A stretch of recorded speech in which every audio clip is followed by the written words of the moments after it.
Hello, everyone. Thank you for joining our webinar today.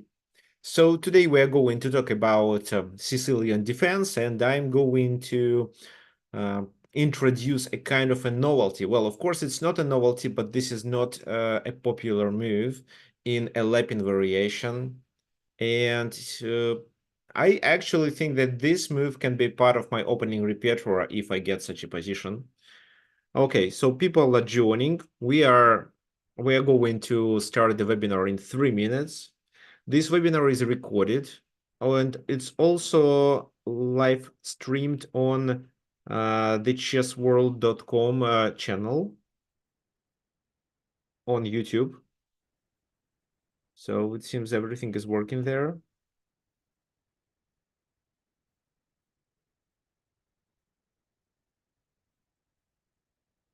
Please let me know if the quality uh, of the sound and video quality is good. I'm going to share the board now, just a sec.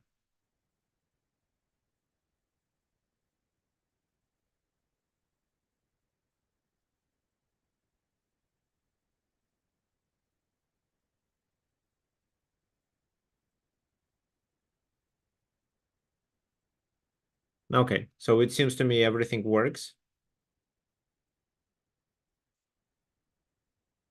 Okay, everything is good.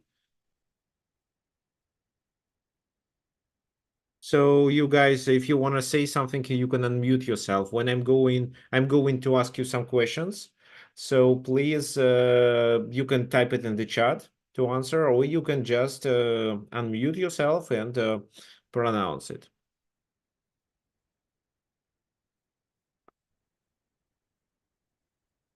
Okay, thank you. So by the way, so those of you who came to the webinar for the first time, could you please let me know what your rating is and which country are you joining us from? A rating, it can be FIDE rating, USCF rating, or just chess.com rating.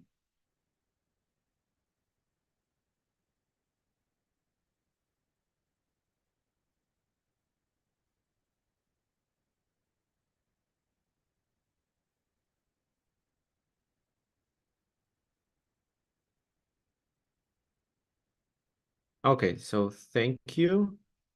Craig has almost 1400 on chess.com. Perfect. Who else? Okay. Okay, so Nick has 800. Okay, fine. Um, well, okay, don't worry. If you don't understand anything, just you can ask questions. I will try to explain it. So, okay, so Philippines, Scotland. Okay, we see more people joining us. Okay, so Peter join us. Oh,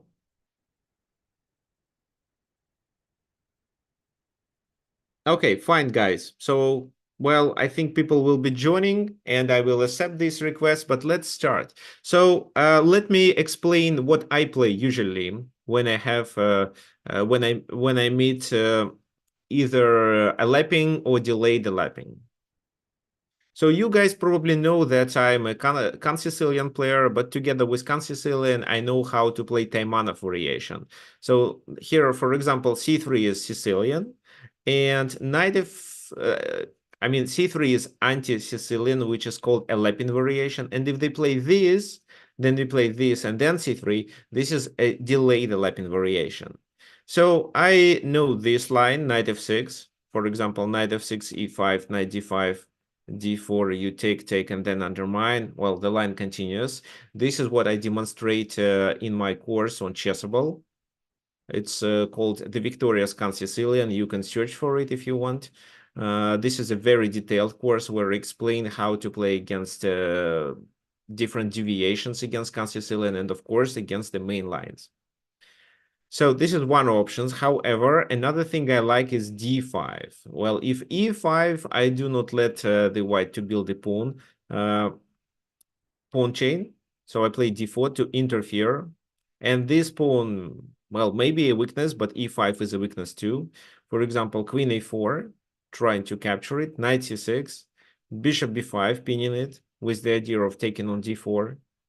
Here I just continue with bishop d7, and if they take on c6, in order to gain the pawn on d4, which they now have to take with the queen only because the queen is vulnerable, then I react with bishop f3. Of course, there is a simple way to grab the pawn back with bishop takes g2, but I would take here, and then, sorry, queen exchange first, and then I have a better pawn structure. I'm going to bring my knight to any of these positions and threaten the enemy pawns.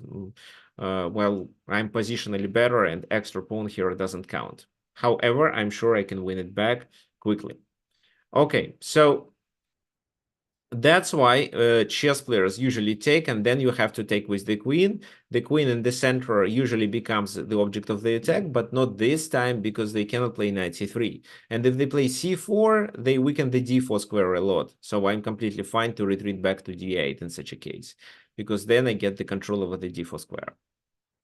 So, well, this is how I play. Usually the game continues with this move. I continue with knight f6.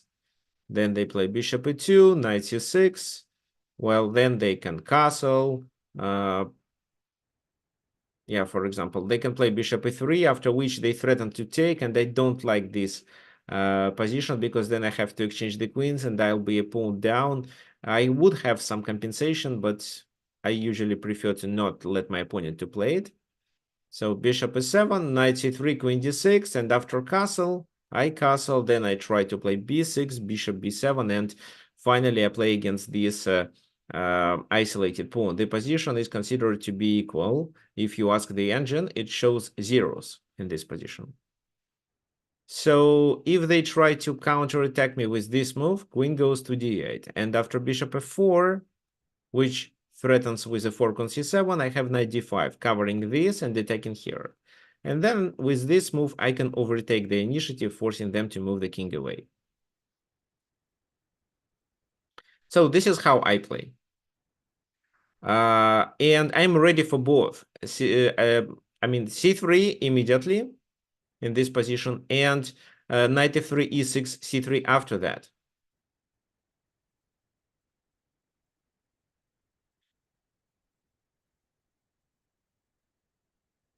So,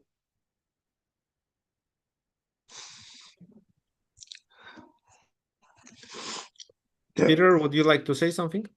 There was a capture on D4 in that last line where you took with the pawn, but you could have taken with the knight or even another piece.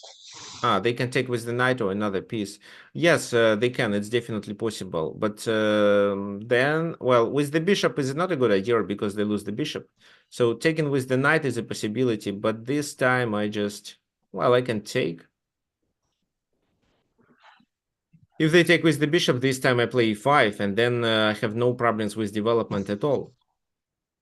So they have to take with the queen or with the pawn finally. If they take with the queen, this time they blunder on g2. If they take with the pawn, it's an isolated pawn, and we exchange the knights, which you know is favorable for black, for a player who plays against isolated pawn. With fewer minor pieces on the board, the pawn on d4 becomes weaker. Okay, thank you.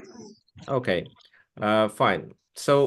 So I'm ready for both. For c3, where I play d5 automatically, and for delay the Alapin, where knight f3 first happens, then I play e6, and then c3. I still play d5 and get the same position.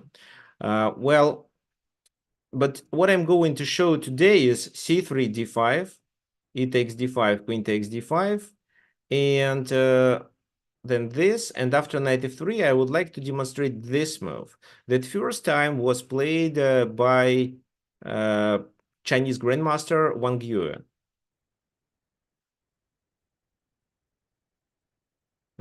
So, well, how people typically play in this case? Well, there are a lot of games, actually. Nowadays, there are a lot of games, but this move is not the most popular nowadays, but I think that it has a very good prospects.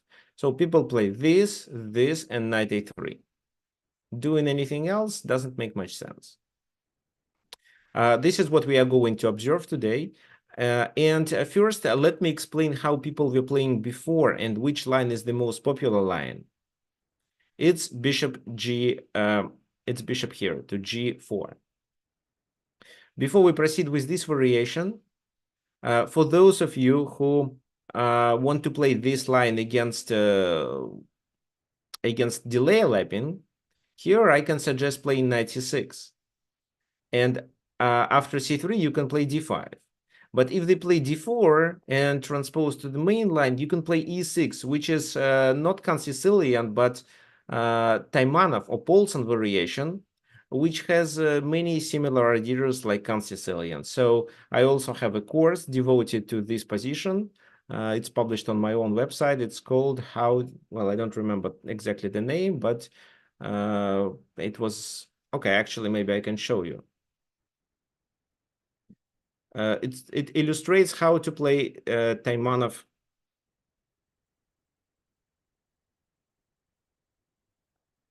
It illustrates how to play Paulson Taimanov. Okay, just a sec.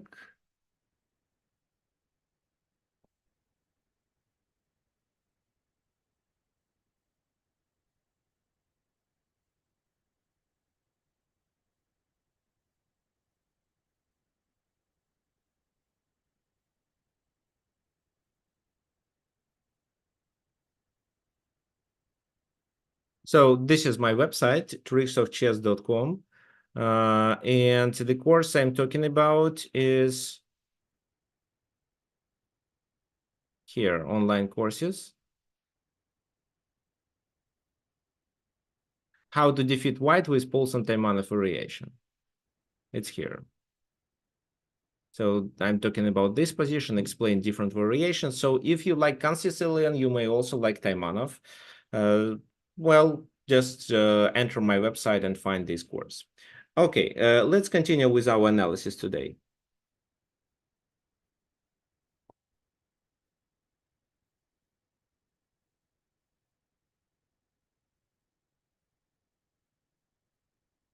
So as I said, c3, d5, e takes d5, queen d5, d4, knight c6, and here the most popular move was bishop g4. But in such case,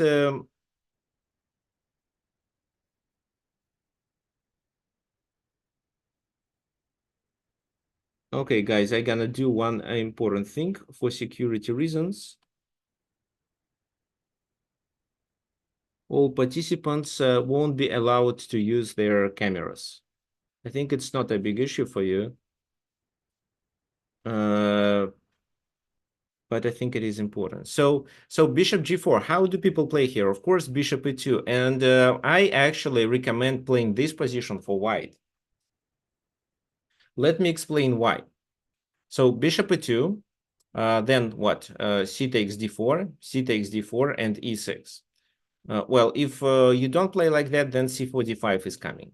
So that's why you have to take, and then play e6. But then knight c3. And in this position, black has two options, bishop b4 and queen e5. Queen e5 is more playable. Bishop b4 leads to castle, and then the queen is still hanging, and you have to exchange on c3. Or move your queen again. So queen e5 is more popular because of that. Here, it is important, guys. If you play this position with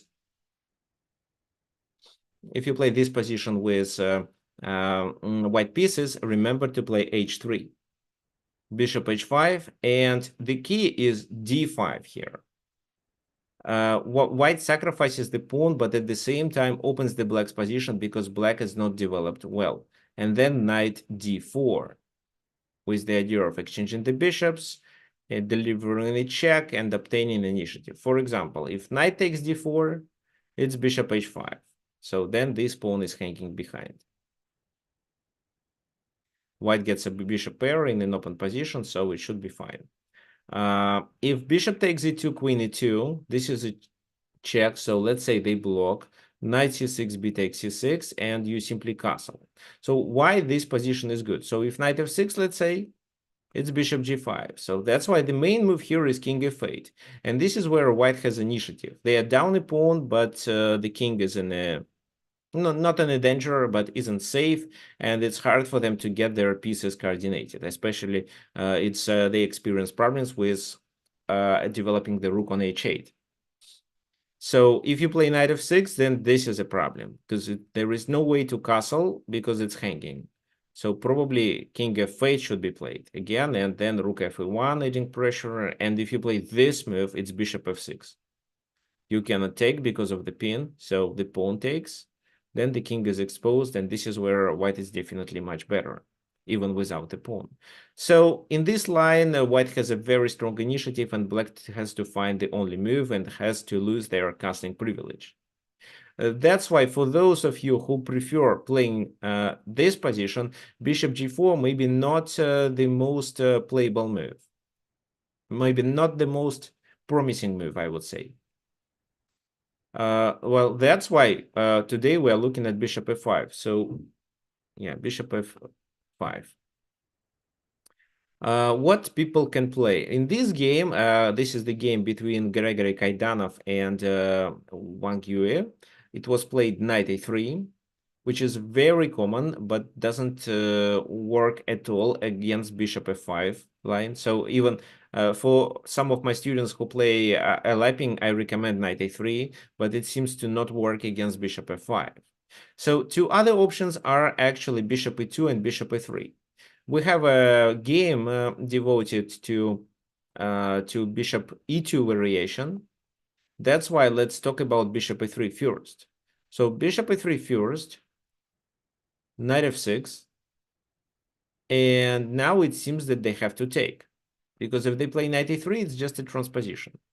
So they may take, then I can capture here, castle with a check, knight bd2. This is a weakness, but I cannot gain it back immediately because they always have b4. So I either play e5 or knight d5. So let's say knight d5. Well, if they move the bishop here, it's just f6. And then e5, and the bishop is in a danger. So let's say they move the king to the safe place. e5 anyway. And knight b3, trying to save the pawn. Bishop e7, bishop b5, f6, and something like that. So it's time for us to evaluate the position. Well, black is down a pawn, but this is a double pawn, or which is, an extra pawn is this pawn on c5, which is a weakness.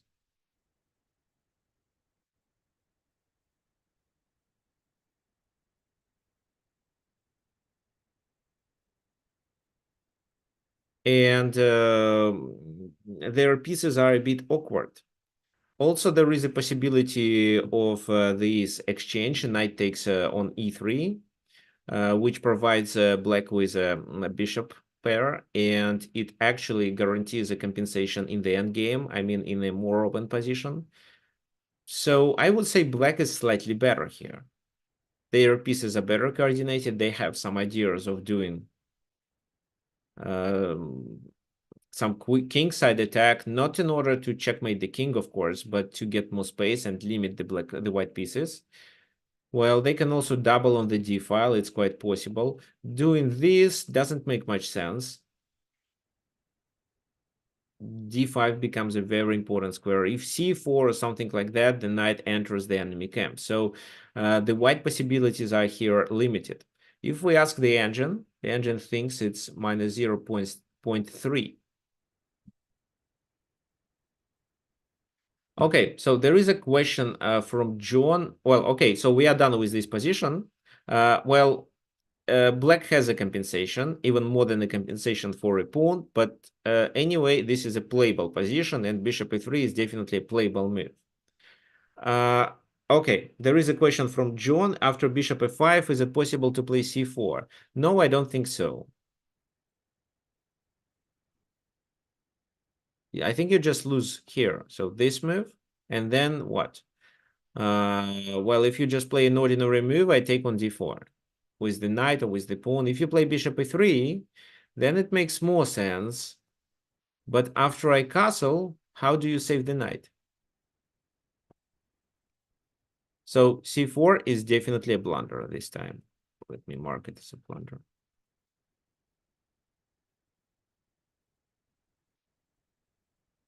Okay, so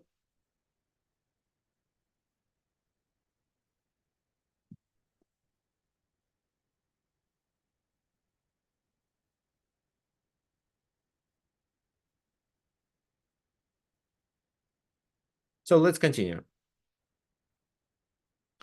Let's talk about, well, we talked about bishop e3. Let's now go through the line which happened in the game. It was knight a3 move. So knight e3, well, it has several ideas. Knight b5 is one of them to fork. Bishop c4 is another one, right? Thank you. If a6, then it's knight c4, trying to get the control over the b6. Peter, would you like to add something? Okay. I mean, the reason you're moving, then the d pawn only has two defenders against three attackers. You would lose, white would lose the pawn if he played the more natural knight to d2, right? Or Yeah, am I yeah, wrong? yeah. Yeah, knight d2, I don't think it's more natural, so it blocks the bishop. So in this type of the position, it's not. And then, yes, c takes here. C takes d4. Okay. So knight a3 was... Uh-huh.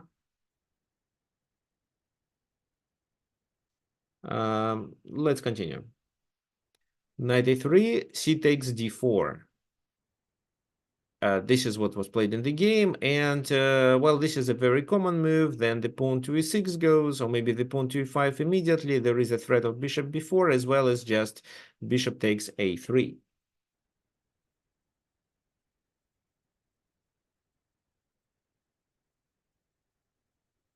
So, well, yeah, Craig, what's the question? Yes, black does have the bishop on a5 in that position. Ah, what does... Ah, you probably wanted to ask what does the black bishop on f5 do? Okay, yeah, let me explain.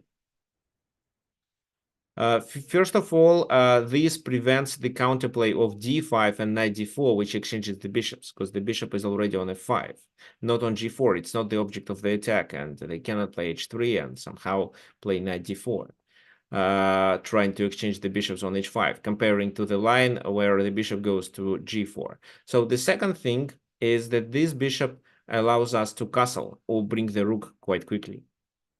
And when I play e6, I usually struggle with this bishop development. So in my lines, I try to play b6, bishop b7, which is still okay, but here the bishop goes to f5 immediately, and it speeds up the black's development. I'll also demonstrate one more thing when we will analyze the game where instead of knight a3, it was bishop e2 played. So here, knight b5, which is already an accuracy. A better move here could be this, but that leads to an isolated pawn.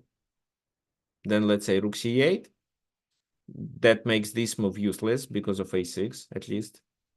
Bishop d2, knight f6, bishop b5, bishop d7. And finally, black is completely okay, but white has an isolated pawn on d4.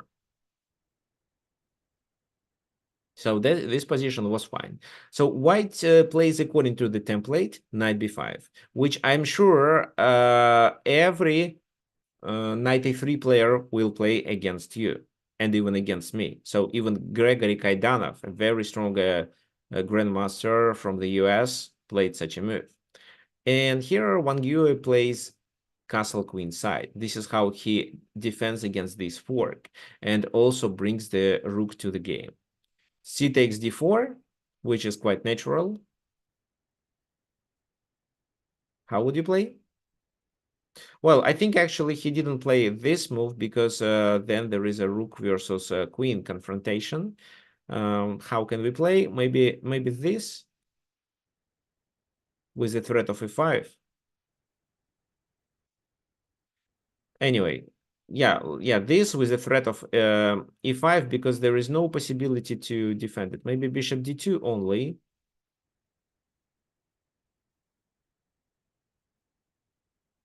Oh, wait a sec. Can we deliver a check instead? No. Well, let's just play e5 right away, and after they take, we win the queen with a mate, right?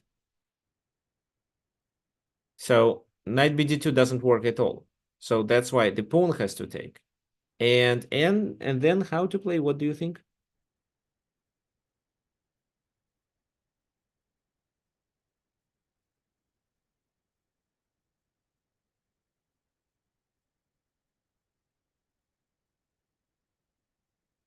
So waiting for your suggestions, guys. Okay, thank you, Peter. Your well, knight takes d4, knight takes d4 and then e5. Probably, but e5 right now is much stronger. Well, what happened then? So, for example, bishop d2 is the best move according to the computer. I analyzed this game before, and then queen e4 and the pawn is lost. The game continued with knight c3, which is quite logical. But after queen e5, how to solve this issue?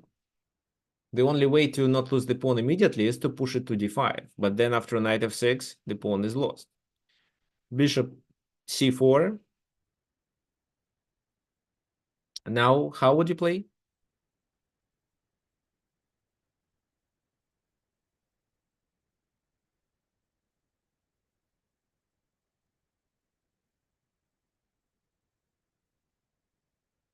Okay, there is a nice move, bishop b4. Well, okay. Anything else?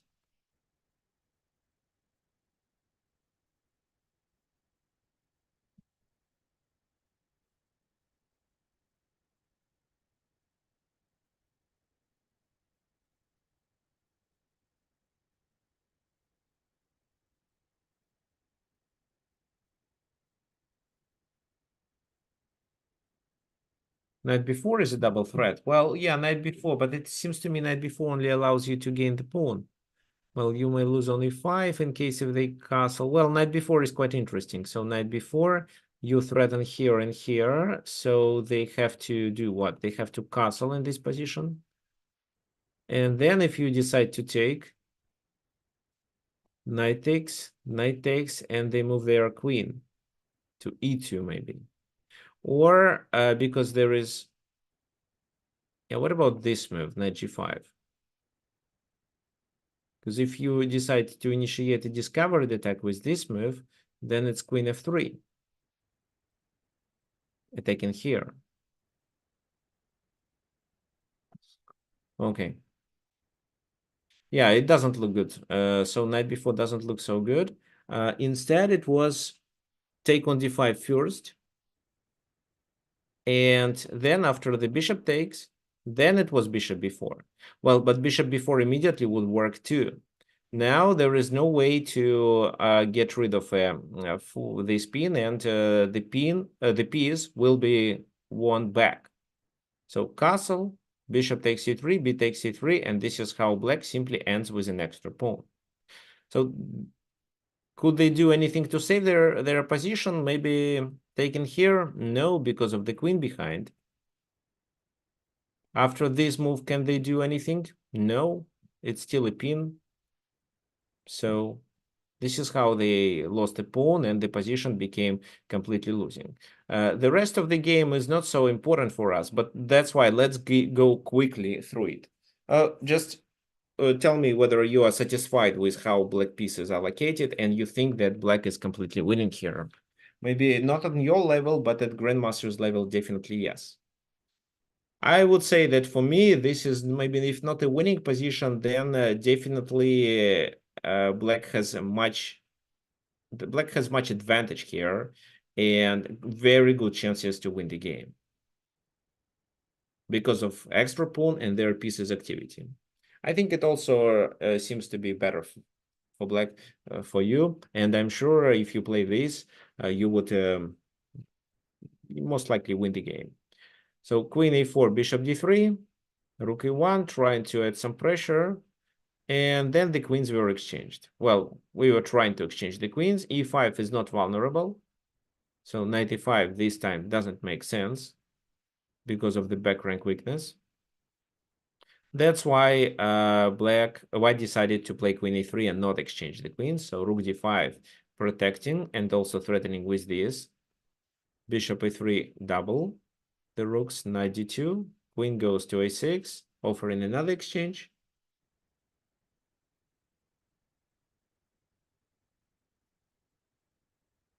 Queen b2, bishop c4, because we don't want to play the endgame with bishops of the opposite color, so we are ready for exchange. If they take, we take with the queen. They played actually knight b3, and this is was their inaccuracy, but this is a logical move. b6 stops it, f3, f6. And finally, they made a mistake. They played queen f2, and now it was possible for black to win the game. Can you tell me how exactly black could simplify the position and got an absolutely winning position with no doubts? Oh, Craig, I will answer your question a little bit later. We will finish the analysis after you find the combination here for black, and then we will discuss what could happen in case of queen c2.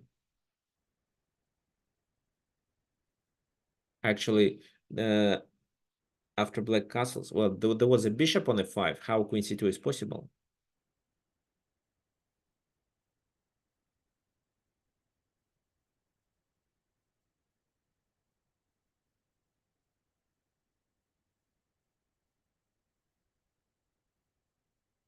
Yeah, so it's just a simple bishop takes b3, a takes b3, queen a1, rook takes a1, and here the queen must go to f1. Well, they can do it, to e1. They can take and then do it,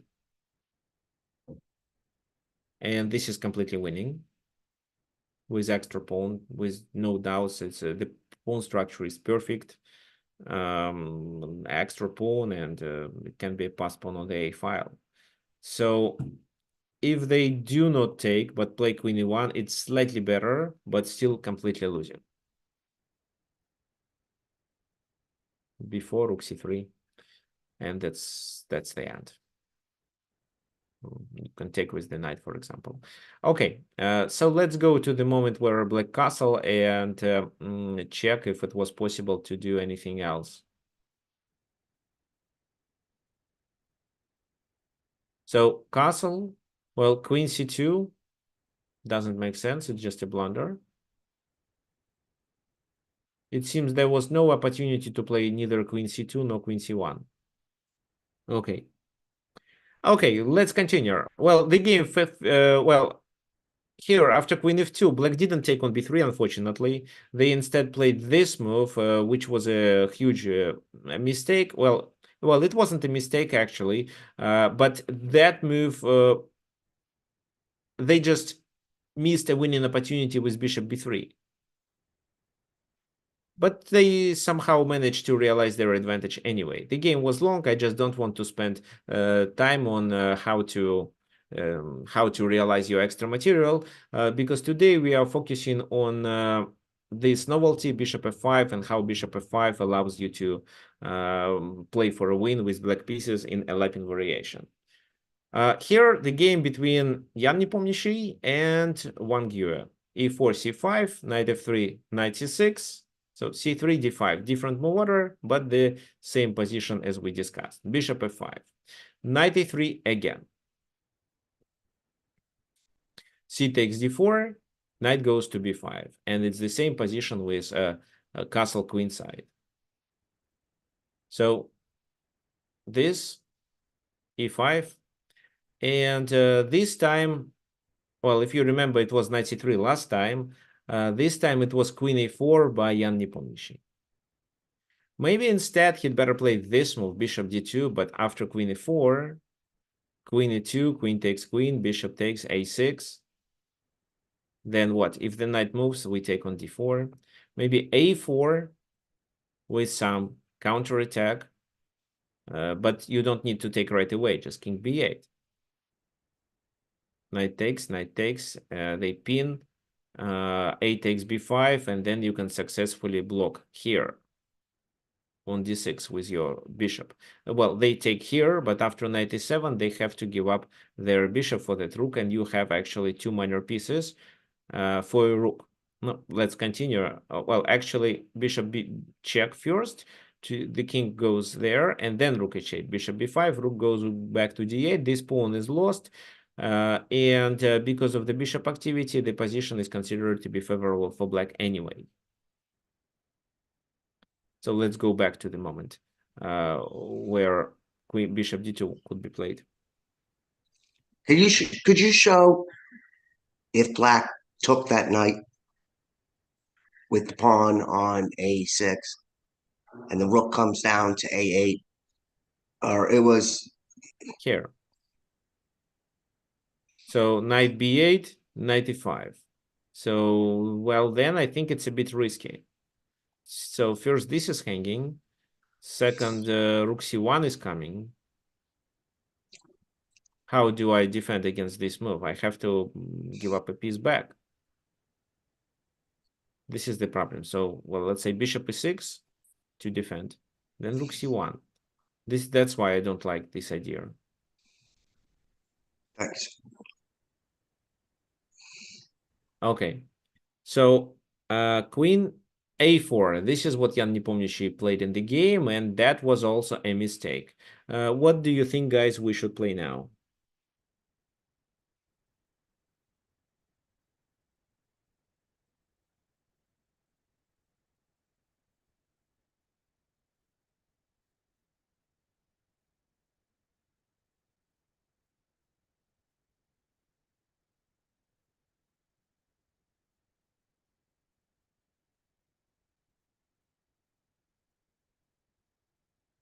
King b8 as a prophylaxis. Well, because a7 is vulnerable. Well, maybe. Do we have anything? Well, anything which is stronger, which is more forcing, which forces your opponent to defend his position. Because I think that when Ian Nepomniachtchi played queen e4, he was hoping that Wang Yue continues with this move, and then the game could continue with a3, for example. Then maybe it makes sense to capture on d4, but then bishop f4 with a strong attack. So if you go there, it's this. So that's why e takes d4 is not a possibility. You have to chase him away, but then with a temper, and this time queen a5 leads to the queen exchange, and the d pawn is not lost. So that was the point of queen a4 move. How do we parry this move? Okay, Brian suggests queen to queen e4. Well, queen e4, just bishop e2. Robert and Craig suggest bishop b4. Yes, it's bishop b4 move. So how do they play? No. Okay, let's check. Let's check if knight b4 is a good idea. Knight b4, threatening with a fork.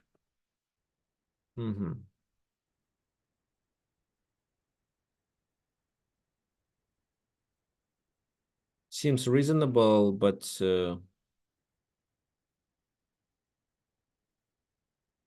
well, I don't know. Maybe it does make sense. So this move, then you fork, king d1. But then the point is, if you decide to take here, they can play queen a5 move, threatening with a mate, and threatening with this also. So let's say rook d7 to defend it, but knight e5. So it's a bit sharp, and this king is vulnerable too. So I think knight b4 isn't a good way.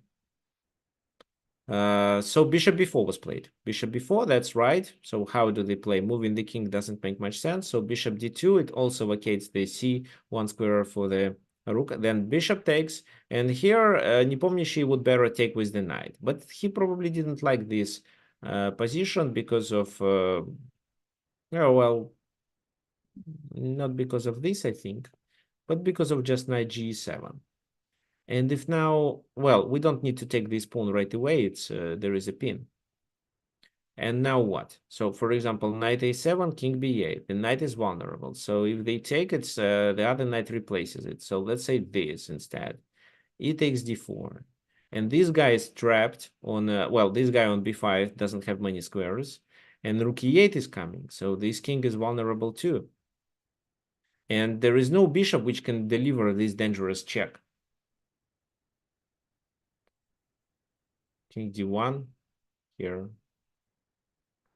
Well, if they, let's say, decide to castle, it's queen c5. And now how to defend? Bishop c4 only. Well, then maybe knight e5 works. Knight b4 works too. With the threat of this, because the bishop is pinned, the king has to move to a light square, and then it can be a discovered attack with this knight, for example. Okay, so after knight d2, the game would continue with either knight g7 or just a simple way is a6. The knight goes there, and then you gain a pawn. So for those of you who don't want to calculate variations, you can just play a6, chase the knight away, and simply gain the pawn on d4, ending with an extra pawn. But that was the best way for white to play. Of course, Ian Nepomniachtchi didn't want to play that middle game without a pawn, and he took with the king.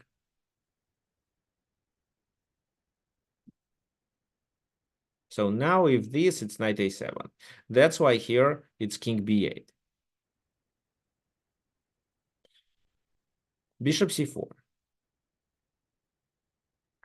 A better way was just to exchange the queens, but in such a case, white is still a pawn down. So that's why bishop c4, trying to look for some counter chances. Queen e4, rook h e1, and there is a check after which this pawn is lost. King goes to e2 in order to get evacuated. So you can take on d4 right away, or you can first start with a6. And if the knight goes there, then you take and gain another tempo. Now, for example, if this guy goes to d5, we can continue with rook d5, and after bishop d5, just a very simple move, d3, which allows you to win the queen. So that's why after a6, Nepomniachtchi didn't want to play this move and played king f1. And this is how he just sacrifices the knight, but gets no compensation. Well, it was rook e5, but who cares? Knight f6. Rook e7 trying to create a danger, but bishop f4 covering everything. And bishop f3 is a threat. Bishop f3, then queen takes f3. Well, you may say that bishop f4 blunders the knight, but it's not. It's not because of this move, and after this, it's just bishop g2, and the queen is lost.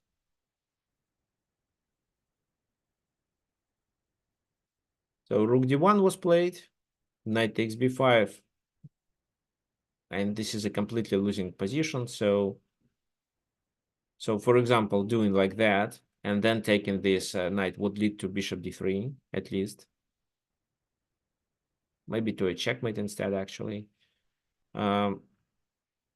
That's why Nepomniachtchi took on b7, but after king b7 and queen takes b5 and king c8, it seems that there are no checks. Well, this check cannot be delivered, but that would be a very nice idea, but it cannot be played.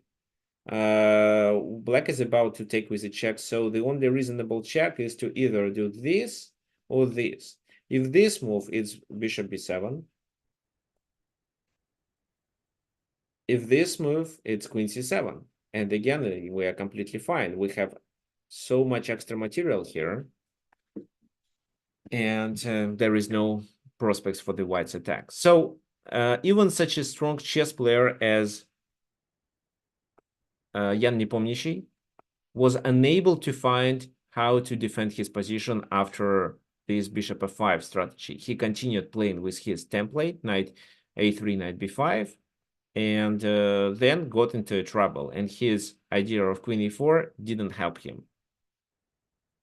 So again, in this position, the best move is this, after which you deliver a check and then grab the pawn anyway. Or maybe play this position with a compensation. Well, you have two bishops to compensate rook and two pawns. Okay, fine. Now the third example. So for today, I prepared several games. We are not going to analyze them to the very end, but we are going to stop the analysis when we see that the position is either winning or black has a much advantage, which is enough for them to convert to a win. Okay, David Howell was playing against Wang Yue.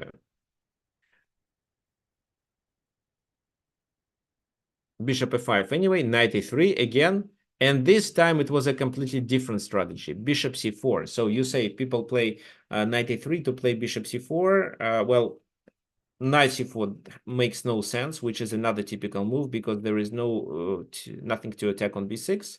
If the pawn is on e6, knight c4 is really popular. But here it can be either knight b5 or bishop c4. So after bishop f5, knight e3 is actually a bad strategy.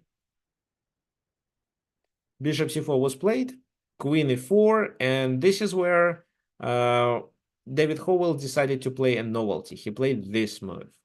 Let's decide why this move exactly. Well, first of all, what's wrong with this simple move? How would you play in this position?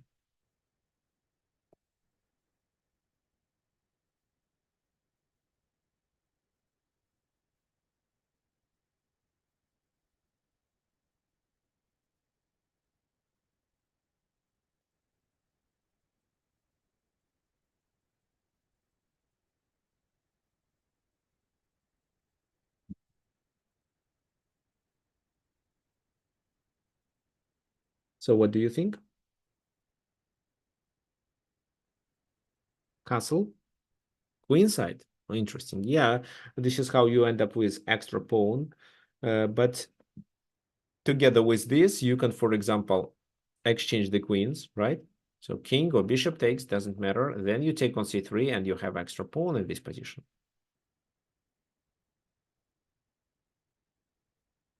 Well, maybe instead of taking, they can try this.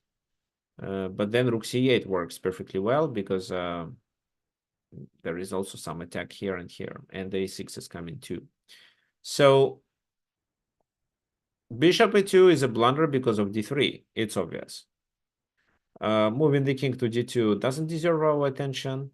The king interferes the enemy pieces, but this move would be a nice idea, right? So what about this move? Can we take it? Who knows?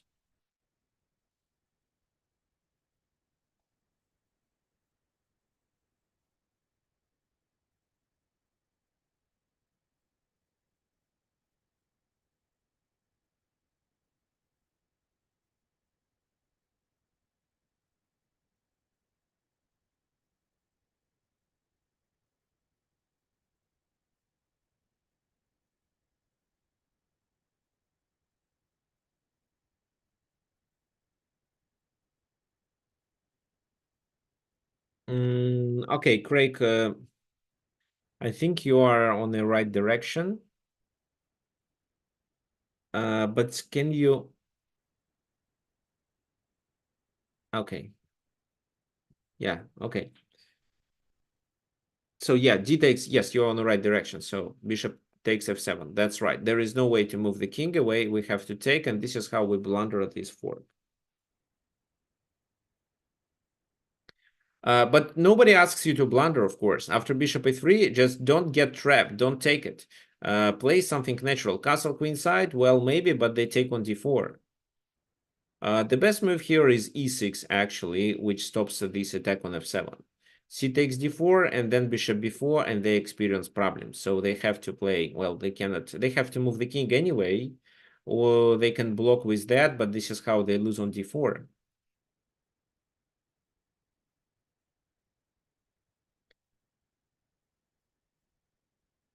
No, I don't think d4 is... Well, if you take on d4, they can castle. This is what I don't like. But instead, you can just take on g2. It's much better. Okay, so that's why he played king f1. If your opponent plays bishop e3, you know how to deal with it. e6. Knight b5 with a typical idea. What else this knight can do? And now I would like you to guess the move. So we should be debating between castling and something else, because castling is the move that defends on c7. But do we have anything else?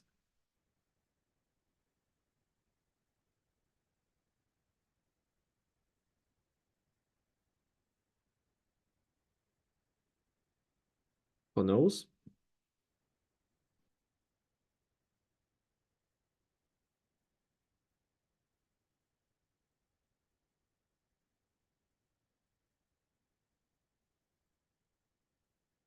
Rook c8. Okay, rook c8 is a possibility, but there is a better move. Because when you play, well, actually, yeah, you can play rook c8, and if they take on d4, you take once, and then this guy becomes vulnerable.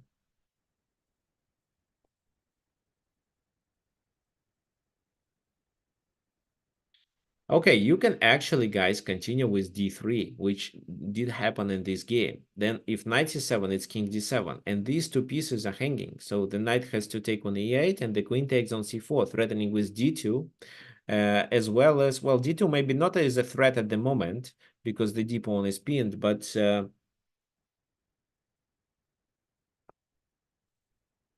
the knight is trapped, and we're gonna capture it anyway. So it's two minor pieces for a rook. That's why White didn't play knight c7. They continued with knight fd4.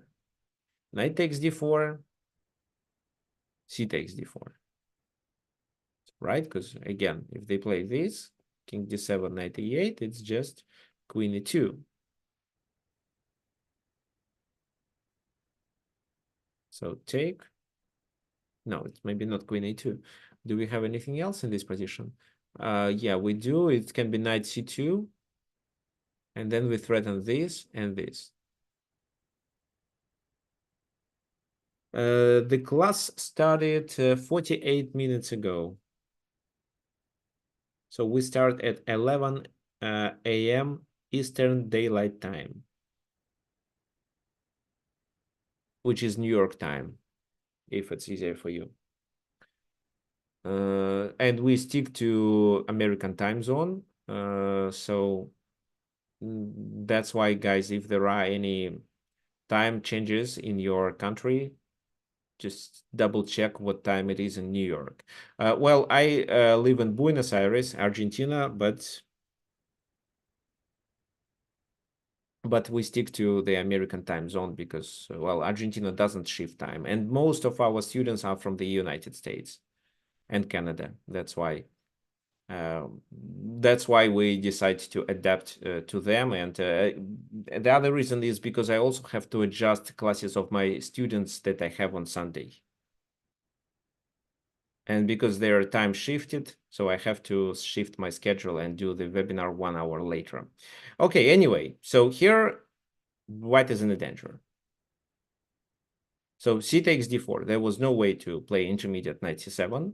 And now rook c8, attacking the bishop and covering c7. The best move was to play knight c3, after which queen d4, bishop b5 check, the king has to move. Then bishop e3 with some initiative, queen goes there, queen goes to f3. And this position is a bit unclear. There are two extra pawns for black. b7 is vulnerable, so we have to maybe give up it and play this move. And according to the engine, here black is slightly better. It's minus 0.3. So white has a part of a compensation, but not a full compensation. If the queens are exchanged, this position will be completely winning for black because there will be no danger to the king. Anyway, white played f3.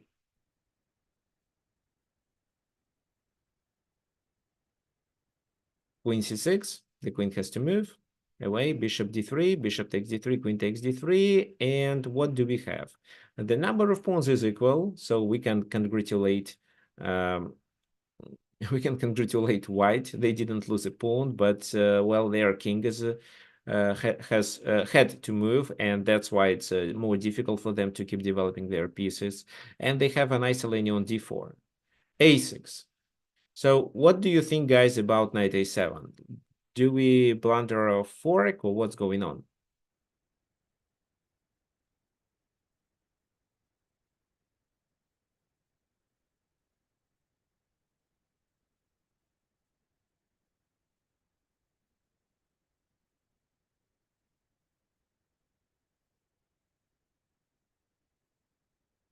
So how to deal with this knight a7? Queen takes c1, interesting. Yes, queen takes c1 is interesting, but are you sure that you are not checkmated after that? Because you leave your king on, well, yeah, it's definitely deserves attention. So let's say king e2, take. Yeah, seems interesting. Okay. So, but there is a simple way to parry this move. You can do queen c4, after which the queen exchange is forced. So king e2.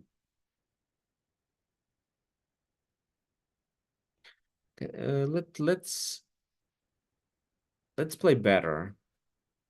Let's play queen c2 instead. I'm attacking the queen, and it seems to me that there is no better way but to exchange the queens, because if you do something else, I have this move, and the knight is trapped. So the queens should be exchanged, and this guy is trapped. So I just need to find a way of how to capture it. Probably I just develop my pieces and take it with my rook.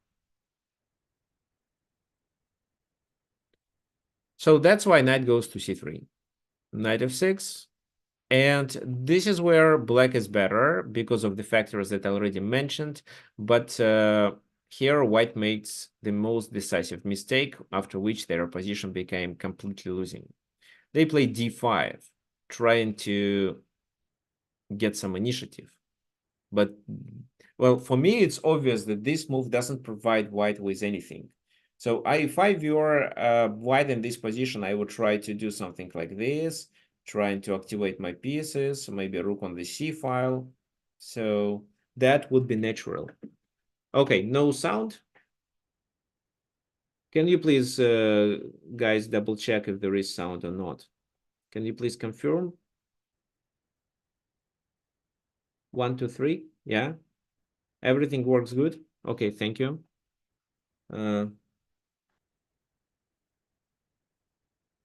So that's why, for those who don't hear me, please uh, try to reconnect. I mean, exit and enter once again, or just connect your audio properly.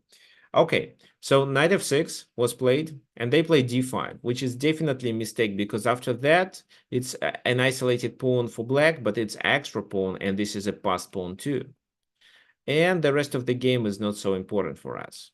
I'll just make a few moves to illustrate that there is a winning plan. So here, rook d1 isn't a problem, because at least we can take there, or we can also play king e6.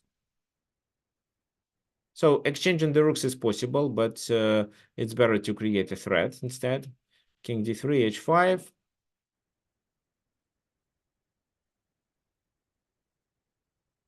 So some ideas of playing g4 in this position. Rook h1, now the rook can be activated, so g4 doesn't look so good. King e6 first. And then finally, well, everything is defended, and black is trying to initiate some counterplay on the king side. Well, h4 wasn't the best move, but they made some mistakes. And, well, here, if they take, it's bishop e5, and they lose the bishop. So bishop b4 and rook c7. The idea is to enter the enemy camp and to capture one of these two pawns. So this is a very common way to exchange the pawn on d4 for another pawn.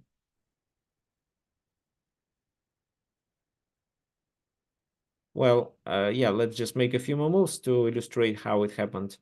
And yeah, this position is still winning. So I think that was a bit of an accuracy, and f4 didn't work well. So then the ace pawn is captured. Okay, so guys, this is a winning endgame. I don't think that we need to discuss it further, because maybe I'll instead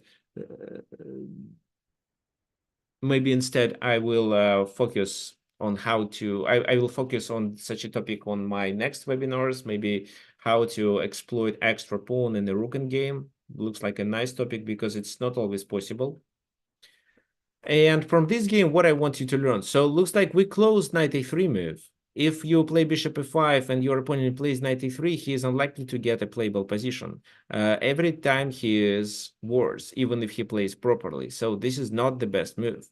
That's why now let's focus on the other option, which I prepared for you today. And this other option is bishop e2 move.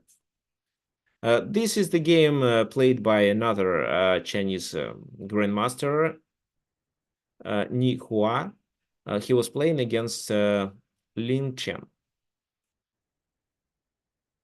So finally, we reach the same position, d4 and bishop e5. And in my opinion, bishop e2 is actually the best move. But if bishop e2 is the best move, looks like this is a very promising strategy for black. C takes d4, c takes d4. And now what do you think we should do? So you remember last time I told you that we play this move because the bishop is not the object of the attack on g4. But what else this bishop does? So Craig, this is especially an answer for you. What else this bishop does and how can we play?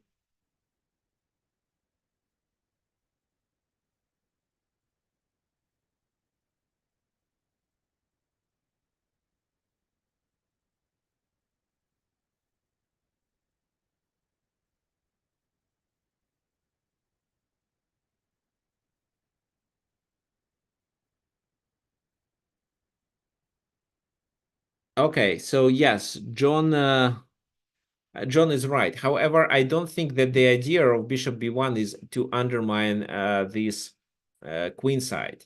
Because if you continue with this move, he castles, you should play e6, of course, when this is definitely playable. But if you decide to take this rook, you can get in a danger because of b7 being vulnerable. If you play rook b8, it's bishop f4, which is a double attack. Oh, well, if you want, I can show these moves. So this, let's say the queen escapes. Oh, the queen can escape to e4, which is a better spot. Yes, but then bishop b8 anyway. If knight b8, it's knight g5, threatening the queen and the mate, as well as b7. If so that's why I actually think this is a better move. But then this knight takes and queen b7, and then this move is coming. So you cannot play knight d7 because of queen c8 mate. Well, and you lose this guy, and then it's materially equal, but you're completely losing. So because even if you try to protect this guy, then it's queen c8 mate. So let's say queen b3, queen f5, then it's d5, chasing the knight away, and then taking on here and delivering the check. For example, let's say rook d8, queen b7. Rook takes d8, check. Now, if this move, then this, and there is a pin. Well, okay, I'll show you. So it doesn't matter which piece he blocks with, it's a pin. And because of this pin, black loses some material. So knight d8 is the best move, but then it's still bishop b5. And if rook takes b5 this time, we have rook d1, and white exploits another pin because there is no way to defend it. These moves do not work. So, well, probably sacrificing the queen would help only. So you see, taking on a2 is a bit risky, and especially risky is taking on b1. That's why I want you to play like Ni Hua in this position and continue with e6.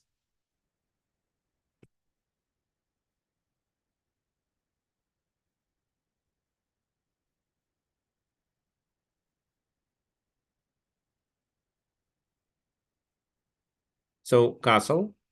And what did we get with this exchange? Well, comparing to the strategy that I play when I leave the bishop on c8 and play e6 early and then try to develop it from that side, the bishop is always bad and I spend a few tempi trying to get it activated.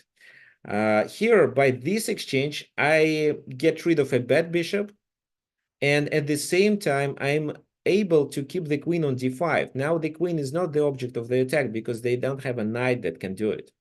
So let's continue. But of course, they have a bishop pair. but they have an isolated pawn too. So that's why I cannot say that white is better in this position. And let's actually ask the engine. For now, the engine thinks it's plus 0.3. But after bishop e3, which is quite natural, it shows zeros. Bishop d6, a3, castle, rook c1, rook fd8. So trying to put pressure on d4. If this move, then we have so many squares to escape with our queen. That's why it's not a big issue. Also, bishop c4 doesn't allow white to get any initiative. Yes, white can do queen c2 and bishop c4, but again, we can escape with our queen to h5 or a5. So knight g5 was played, which in my opinion wasn't a good idea. H6, and this knight is the object of the attack. But white had a plan. They played this move. Queen has to move. The queen goes to f5. And if g4, let's say the queen goes to g6, then white experienced serious problems here. So that's why here, instead of moving the knight to the edge, which looks terrible, they played bishop c6. B takes c6, and knight goes back to f3. So what did they create? They exchanged the bishop for the knight, but created a weakness on c6. But they didn't realize that b2 is a weakness too. So queen b5, they have to defend it. Well, and if they do this, it's a5, and a3 is a weakness. Rook c2. Knight d5, queen e2, we are fine if they exchange. a5, try to fix this weakness.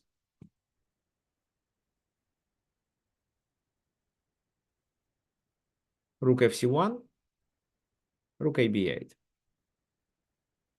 What they should do? White should play, well, again, the engine thinks black is already better, and white should play something like this, and slowly try to defend their queen here with the king to be able to move the rook somewhere, then knight e7 defending here, and then if the queens exchange, maybe something like knight e5, but it's still favorable for black. Instead, they played knight e5 right away. Bishop takes e5, d takes e5. We are always ready to take on e3. And in this position, what do you think is the best option for black?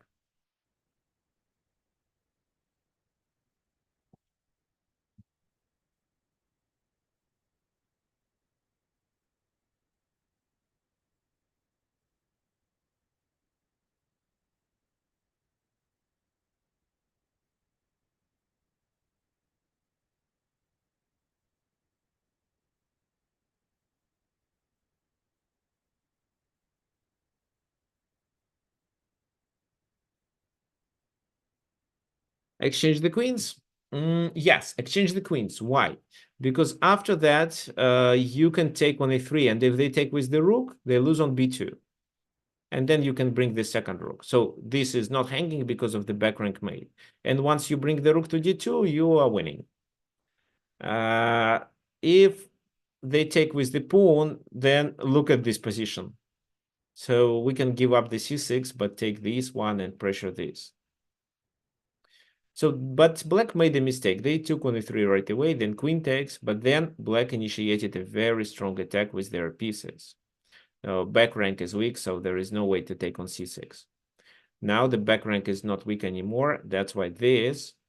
And if queen takes, it's rook d1. That was actually quite playable. King h2, queen e5, queen e2, but then the rooks are exchanged, and queen g2, well, black has some initiative, but it's not a winning position. White played queen e1 to cover the back rank instead. a4, king h2, g5. Well, and finally they decided to exchange the pawn on c6 for the pawn on b2. Now this is a weakness. So, and instead of trying to somehow get a counterplay, they deliver a check and then defend the pawn like that. Rook takes c3, rook takes c3, but after rook d2, they have to defend many weaknesses.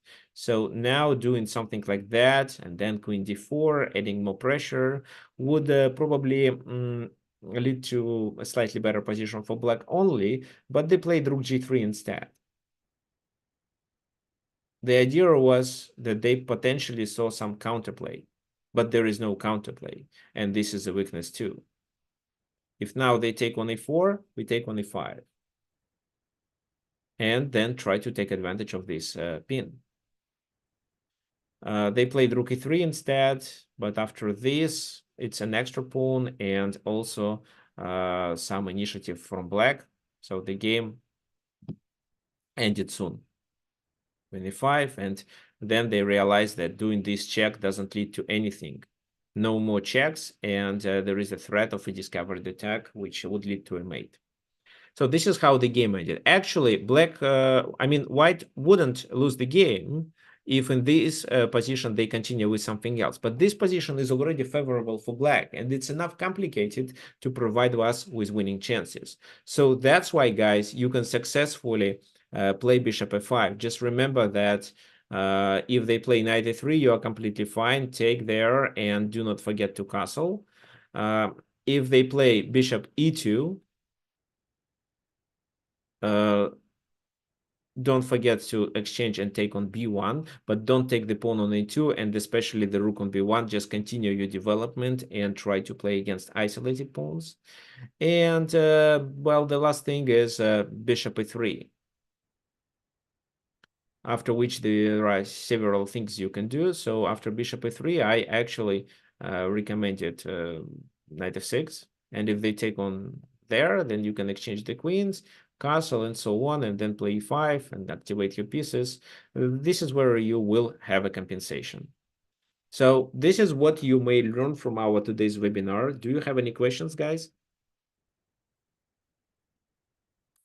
This webinar was recorded, so those of you who wants recording, you can message me at tricksofchess@gmail.com. So message me there. And actually, I have something to announce for you. So next weekend there will be no webinar because FIDE Master Pavel Martinov is going to conduct a masterclass. And I think this is a very important masterclass for those of you who struggle playing against d4 with black pieces, because he'll try to demonstrate and teach you such openings which will help you to start playing for win from the first moves. So I think he is not going to, well, yeah, he told me he is not going to cover unsound gambits, but he'll suggest alternatives. And guys, if you struggle with d4, I think this is what you need to definitely visit. It's 2 days event. You see, 2 days, Saturday and Sunday, and both days 2 hours. So finally 4 hours, and you can get enrolled only for $19. So I'm going to send you the link in the chat.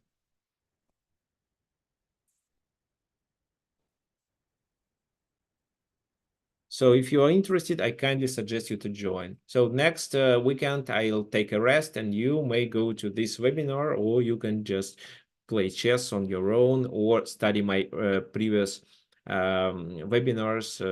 Well, if you need them, just message me. I'll send you the links to the YouTube videos or to the recordings. Okay, fine. So we are done for today. Any questions?